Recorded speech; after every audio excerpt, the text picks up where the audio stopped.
15 अगस्त 1947 को मिली आज़ादी को 75 साल पूरे हो गए हैं। तो सबसे पहले चटपटा की पूरी टीम की ओर से आप सभी को हैप्पी इंडिपेंडेंस डे। तो जैसा कि इंडिया में हर साल इंडिपेंडेंस डे बहुत अच्छे से मनाया जाता है, लेकिन इस बार 75 साल पूरे होने से इसकी अहमियत और ज़्यादा बढ़ गई है और इसलिए इस बार का सेलिब्रेशन भी कुछ खास है। Hello friends, this is Shweta and welcome to our बातों का अड्डा चटपट अड्डा। तो जैसा कि मैं आपको बता रही थी कि इस बार सेलिब्रेशन कुछ खास है, तो इसी मौके पर हमारे ऑनरेबल प्राइम मिनिस्टर ने आज़ादी के अमृत महोत्सव की घोषणा की है। इस महोत्सव के जरिए अगले 75 हफ्तों तक अलग अलग प्रोग्राम्स किए जाएंगे और इस महोत्सव का मोटिव है कि आने वाली जनरेशन को इंडिपेंडेंस डे की और इम्पोर्टेंस समझ आ पाए। तो ये डेफिनेटली एक अच्छा स्टेप है फ्यूचर के लिए। लेकिन क्या आपको पता है 15 अगस्त की डेट हमारी इंडियन हिस्ट्री के लिए कितनी इंपॉर्टेंट है? अगर नहीं तो ये देखिए। 15 अगस्त 1947 को 32 करोड़ लोगों ने आजादी की सुबह देखी थी, लेकिन उसके बाद अलग अलग सालों में 15 अगस्त को काफी दिलचस्प घटनाएं घटी। तो शुरुआत आजादी के दिन से ही करते हैं। 15 अगस्त 1947 को ₹1 $1 के बराबर था और सोने का भाव 88 रुपए 62 पैसे प्रति 10 ग्राम था। जहां 15 अगस्त के दिन ही वीर चक्र को मान्यता दी गई, तो वहीं 15 अगस्त 1972 को भारत में डाक पिन की शुरुआत की गई थी, जो 6 अंकों का नंबर होता है। इसी के साथ 15 अगस्त 1982 को इंदिरा गांधी के भाषण के साथ भारत में टीवी पर रंगीन प्रसारण की शुरुआत हुई, जो कि भारतवासियों के लिए एक बहुत बड़ा तोहफा था।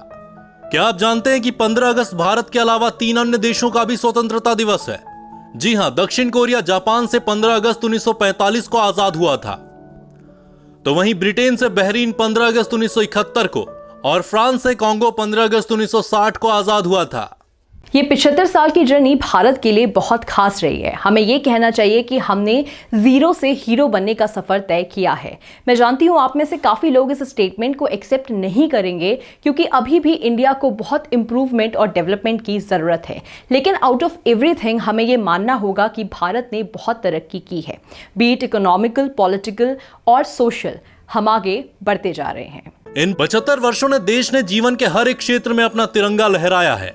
75 साल की ये यात्रा जितनी ही शानदार रही है, उससे कहीं ज्यादा अनगिनत लोगों का इसमें योगदान भी शामिल है। ऐसी हजारों कामयाबियों में हरित क्रांति को भारत की सबसे बड़ी उपलब्धि में माना जाता है, जिसके बाद आज भारत कई अनाजों के क्षेत्रों में दुनिया के सबसे बड़े उत्पादकों में से एक है। वो देश जिसे चीन ने 1962 में बुरी तरह हरा दिया था, वो भारत आज दुनिया के मात्र 9 देशों में शामिल है जिसके पास परमाणु हथियार है। $5 ट्रिलियन की अर्थव्यवस्था का सपना देखने वाला भारत देश महज 7 दशकों में दुनिया की 5वीं सबसे बड़ी अर्थव्यवस्था बन गया है।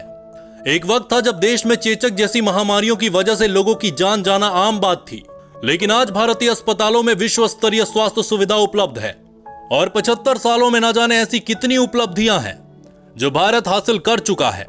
लेकिन एक उपलब्धि अभी भी अधूरी है, और वो ये है कि भारत आज भी अमीर लोगों का गरीब देश है। जहां एक और कई भारतीय दुनिया के सबसे धनी लोगों की सूची में हैं, तो वहीं आज भी 22% लोग गरीबी रेखा से नीचे हैं, जिस गरीबी को खत्म करना भारत का सबसे बड़ा लक्ष्य है। तो ये देखकर तो लगता है कि it has been an awesome journey so far. चाहे इंडिया को अभी भी बहुत कुछ अचीव करना है, तो हम बस ये उम्मीद कर सकते हैं कि हर इंडिपेंडेंस डे के साथ हम और हमारा देश आगे बढ़ता रहे। आपको ये वीडियो कैसी लगी हमें कमेंट बॉक्स पे ज़रूर बताएं and do not forget to like, subscribe, follow and share. Thank you so much for watching.